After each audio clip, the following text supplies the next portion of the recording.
आप सभी को मेरा सादर प्रणाम। मैं शिवा स्वागत करता हूं आप सभी का आपके अपने चैनल मुद्दे की बात पर। आज कृपया कोई भी पूरा वीडियो देखे बगैर बिल्कुल भी ना जाएं और शेयर जरूर करें, क्योंकि इस वीडियो के माध्यम से मैं एक आम हिंदुस्तानी एक आंदोलन का आह्वान करूंगा और मुझे पूरा यकीन है इस वीडियो के माध्यम से एक दिन हर हिंदुस्तानी इस आंदोलन से जरूर जुड़ेगा। अब हम आते हैं मुद्दे की बात पर। आज पूरे देश का हालात इतना ज्यादा खराब है कि उसे शब्दों में बयान नहीं किया जा सकता है। चारों तरफ कोरोना महामारी ने आतंक मचा रखा है। आज न जाने कितनी आम जन लगातार अपना जान गंवा रहे हैं और जान गंवाने वालों में से हर कोई अपने परिवार के लिए खास ही होगा। कोई किसी का पिता, भाई, बेटा या पति रहा होगा, तो कोई किसी की माँ, बहन, बेटी या पत्नी रही होगी। जिन्होंने अपनों को खोया है उनका दर्द हम नहीं समझ सकते हैं, क्योंकि अपनों को खोने का तकलीफ सबसे ज्यादा होता है और इस बात का एहसास हर किसी को होगा। आप सभी तो यही सोच रहे हैं ना कि ये सभी कोरोना महामारी के कारण हो रहा है, तो कान खोलकर सुनिए। आज हर हिंदुस्तानी का सबसे बड़ा भ्रम यही है। कोरोना महामारी है, लेकिन जिस संख्या में लोगों की जान जा रही है उसका केवल 10% लोगों को ही असल में कोरोना संक्रमण हो रहा है। इसके पीछे का असली सच वो काला अध्याय है, वो घोटाला है जैसा घोटाला आज तक हिंदुस्तान के इतिहास में कभी नहीं हुआ है। याद करिए, कोरोना का पहला वार हिंदुस्तान पर 2020 के आरंभ में हुआ था और उसी वक्त एक गैर जिम्मेदार सत्ताधारक ने बिना किसी पूर्व तैयारी के और अपने अल्प और झूठे ज्ञान के बल पर 25 मार्च 2020 को देश में पहली बार संपूर्ण लॉकडाउन लगा दिया। और अचानक लगाए गए लॉकडाउन की वजह से लाखों की संख्या में लोग भूख से बेहाल होकर पैदल ही अपने सैकड़ों किलोमीटर दूर गाँव घर जाने के लिए विवश हो गए और न जाने कितनों ने तो सफर में ही अपने प्राण त्याग दिए और जो पहुँचे भी उनका भी हालत बेहतर कहाँ था। अब अचानक से एक साल बाद फिर से कोरोना ने अपना पैर पसारना आरंभ किया और अब की बार तो विकराल रूप से लगातार मौत का आंकड़ा बढ़ता जा रहा है। लेकिन जनाब जरा गौर करिए, अप्रैल आते ही कोरोना के केस क्यों बढ़ते हैं? ये सब आपके सत्ताधारियों का खेल है। आप अपने बाप दादा से पता करना, सबसे ज्यादा लोगों को सर्दी, खांसी और बुखार सदियों से अप्रैल और मई के महीने में ही होता आया है, क्योंकि इन 2 महीनों में मौसम बहुत तेजी से बदलता है और यही अप्रैल मई का महीना बना है हिंदुस्तान के सत्ताधारियों के लिए सुनहरा मौका। और इस मौके को भुनाने में इन लोगों ने कोई कोर कसर नहीं छोड़ा है, ना 2020 में और ना ही इस 2021 में। अब जरा इनका असली खेल जान लेते हैं। शायद आपको पता ही होगा, इन्होंने 2020 में वर्ल्ड बैंक से कोरोना के नाम पे 76 अरब रुपए का एक बहुत बड़ा रकम कर्ज के रूप में लिया था, जिसमें से लगभग आधा अमाउंट उन्होंने 2020 में ही निकाल लिया था। बाकी का बैलेंस अब तक वर्ल्ड बैंक के भारतीय खाते में सुरक्षित पड़ा है, जिन्हें निकालने के लिए जबरदस्ती का कोरोना केसेस को 90% ज्यादा बढ़ाकर दिखा रही है ये मौजूदा सरकार। विश्वास नहीं हो रहा है तो जरा किसी भी बैंक से होम लोन या अन्य किसी लोन के बारे में पता करके देखिए। यदि बैंक ने आपका 20 लाख रुपए का लोन मंजूर किया है तो आप एक झटके में उन 20 लाख रुपए को अपने खाते से नहीं निकाल सकते हैं। अब जैसे जैसे बैंकों को एस्टिमेट यानी खर्च का ब्यौरा देते जाएंगे, वैसे वैसे बैंक आपको आपके एस्टिमेट के हिसाब से रुपए निकालने का अनुमति देता है। और मौजूदा सरकार वर्ल्ड बैंक को भारतीयों की लाशों का एस्टिमेट दे रही है ताकि बाकी के रुपए निकाले जा सके। अगर आपको इस बात पर शक है तो जरा बताइए, पिछले 1 साल में इस सरकार ने कोरोना से निपटने के लिए क्या किया? रुकिए जरा, ये भी बता दीजिए। कोरोना का जन्म चीन में हुआ, लेकिन क्या कोई भी कोरोना के केसेस चीन में मिल रहा है? जी नहीं।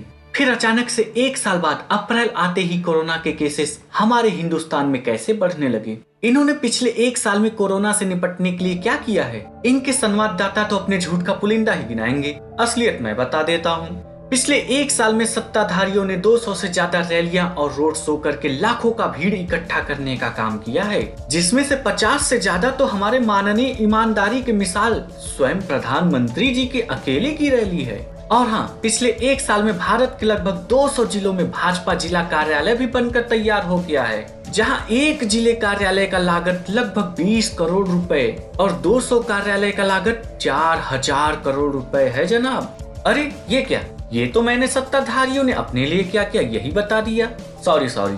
अब जरा ये जानते हैं इन्होंने हमारे लिए यानी एक आम हिंदुस्तानी के लिए क्या किया है। पहला और सबसे बड़ा आदेश, इन्होंने हर छोटे बड़े हॉस्पिटल को आदेश दे रखा है कि कोई भी बीमारी हो, यहाँ तक कि दुर्घटना के केस में भी बिना कोरोना का जांच किए आप किसी भी मरीज को हॉस्पिटल में एडमिट करने की गलती कतई मत करना। इसके अलावा तो हाँ, याद आया, एडमिट होने वाले हर दूसरे व्यक्ति का मौत चाहे जिस भी कारण से हो, आपको केवल उसकी मौत का कारण कोरोना ही बताना है। तभी तो वर्ल्ड बैंक में रखा बिरयानी आएगा। और प्लीज अन्य राज्यों का हवाला मत देना। कोरोना का टारगेट खुद केंद्र सरकार ने हर राज्य को दिया है। जी हाँ, जिस तरह से मार्केटिंग का टारगेट दिया जाता है लोगों को, अब समझ में आया। और इसमें सभी राज्य सरकारें बढ़ चढ़कर हिस्सा भी ले रही हैं। क्यों? जाहिर सी बात है, क्योंकि बिरयानी आएगी तो सब में बटेगी। यकीन करिए, इस वक्त के सत्ताधारी इससे भी नीचे गिर सकते हैं, क्योंकि ना इनका खुद का कोई परिवार है और ना इनमें कोई मानवता जिंदा है। अब मेरा कुछ सवाल देश के सिस्टम से। सबसे पहला सवाल भारतीय निर्वाचन आयोग यानी इलेक्शन कमीशन ऑफ इंडिया से। जनाब, एक बात बताइए, माननीय प्रधानमंत्री के 50 रैलियां पूरे होने के पहले आपने चुनावी रैलियों पर पाबंदी क्यों नहीं लगाया? क्या उनके खुद रुकने का इंतजार करना जरूरी था आपके लिए? खैर, और कोई उम्मीद भी नहीं है आपसे। दूसरा सवाल देश के उस मीडिया से जिसने अपना ईमान सत्ताधारियों के पैरों तले कुचल कर रख दिया है। जनाब, मीडिया आपको सत्ताधारियों के साथ मलाई खाना बंद करके जनता को इस हालात का असली वजह बताना चाहिए, लेकिन अब तो देश की जनता भी आप लोगों से त्रस्त हो चुकी है। अब आप मानो या ना मानो, सच तो यही है। मेरा तीसरा सवाल देश के सभी हाई कोर्ट और माननीय सुप्रीम कोर्ट से है कि जनाब, हम भारतीयों के मरने तक का इंतजार कर रहे थे या फिर सत्ताधारियों के हुक्म फरमाने का, जो देश के इस हालत पर सिर्फ चिंता जाहिर करने में आपने इतना टाइम लगा दिया? क्या बात है, लगभग सभी लोगों ने अपना शर्म हया सत्ताधारियों के चरणों में रख दिया है। अब आप लोगों से उम्मीद करना मतलब अपनी मौत का इंतजार करना। अब आप लोग गौर से सुनो, इनको नहीं, आप लोगों को कह रहा हूँ, हम हिंदुस्तानियों को कह रहा हूँ। इनमें से कोई भी सत्ताधारियों के खिलाफ कुछ नहीं बोलेगा। हम हमारे अपनों को खो रहे हैं, तो अब हमें खुद ही अपनी और अपनों की सुरक्षा करना होगा। हम किसी के खिलाफ नहीं जाएंगे, लेकिन हम खुद पर या हमारे अपनों पर अब आज भी नहीं आने देंगे। इसलिए मैं आज इस वीडियो के माध्यम से पूरे देशवासियों से कहता हूँ, आइए और मेरे साथ एक अभूतपूर्व आंदोलन का आरंभ करिए, जिसका नाम होगा जनहक आंदोलन। आगाज करता हूँ मैं इस आंदोलन का और हर हिंदुस्तानी को इस आंदोलन में शामिल होने का निमंत्रण देता हूँ। एक ऐसा आंदोलन जिसके पूरा होने के बाद कभी भी देशवासियों को सत्ताधारियों के लालच का भुक्तभोगी बनने के लिए किसी भी तरह के लाइन में नहीं लगना होगा, ना ही किसी को कहीं से पलायन करना होगा और ना ही किसी को अपनी जान गंवानी होगी। आज इस आंदोलन में शामिल होना हर भारतीय का कर्तव्य बनता है, क्योंकि मौजूदा सत्ताधारी के घिनौने खेल के चलते हम हमारे मित्र, यार, अपने या पड़ोसियों को लगातार खो रहे हैं। और इस सिलसिले को हमेशा के लिए बंद करने के लिए अब आप सबको इस आंदोलन में शामिल होकर इस आंदोलन को अभूतपूर्व और अपराजेय बनाना होगा।